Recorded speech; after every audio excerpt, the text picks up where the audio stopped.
I'm always amused when people accuse me of being anti-Islam, as if it's a bad thing, and as if I've been trying to hide it and they've somehow caught me out. Aha, I see what you are now. You're just anti-Islam. Yes, well spotted, Sherlock. Indeed I am, just like every other sane person on earth. Why am I anti-Islam? Well, for the simple reason that Islam is anti-me, and it's anti every fundamental value I hold. If I were to accommodate its values in my life, I would have to violate everything that I believe in. I think that's an unreasonable demand, and as such, it is, of course, typically Islamic. In general, Islam to be pro-about. The entire religion is built on a foundation of prejudice, injustice, and inhumanity, and I'm anti all of those.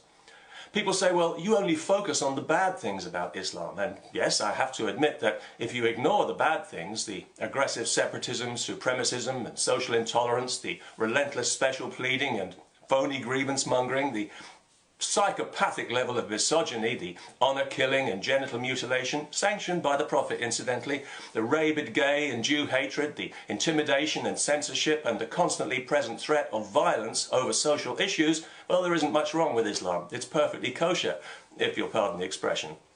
The trouble is, when you take these things away, there's nothing left. There is no Islam anymore because it is defined by these things, and we can see the evidence of this with our own eyes. We can see that wherever this religion goes in the world, it brings with it guaranteed intolerance, conflict and social division. And if it gets the upper hand, persecution and ultimately monstrous cruelty, and people always become less free, especially the female ones. Because I hold these opinions, I'm often falsely accused of hating Muslims, when in fact many of the Muslims I've met in my life I've liked as individuals. I just don't like anything about their religion because there's nothing about it to like. It's an absolutely outrageous ideology. If you made it up from scratch today, you'd be locked up for your own good. It brings out the very worst in humanity, and it gives power and authority to violent, sadistic savages. It has brought nothing positive to the West for the simple reason that it has nothing positive to bring. Its influence on this earth has been overwhelmingly negative, and we would all be better off without it, including Muslims, especially the female ones.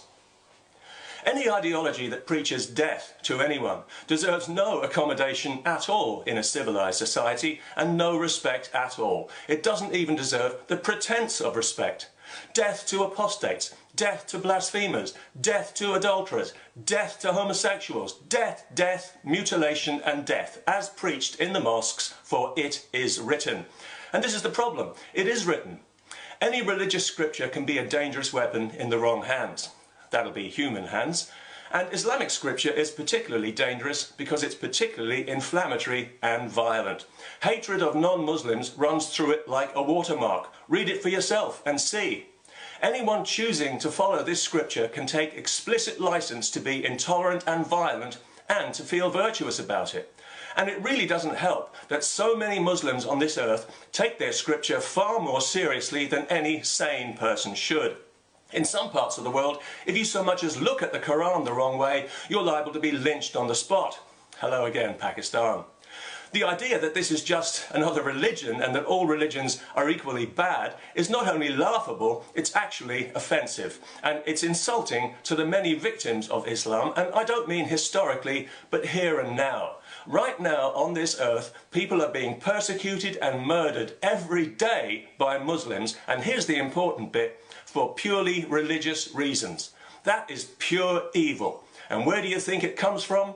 Do not be friends with unbelievers. The vilest of animals are unbelievers. Kill unbelievers wherever you find them, and on and on and on it goes. Yet anyone who finds any of this offensive, well, apparently they have a phobia. That's right, they've got something wrong with them.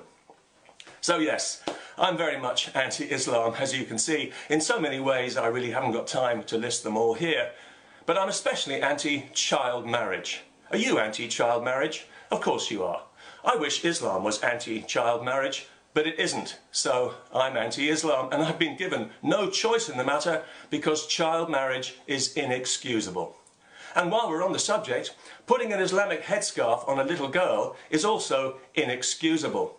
In doing so, you sexualize that child because the headscarf is all about men and rape.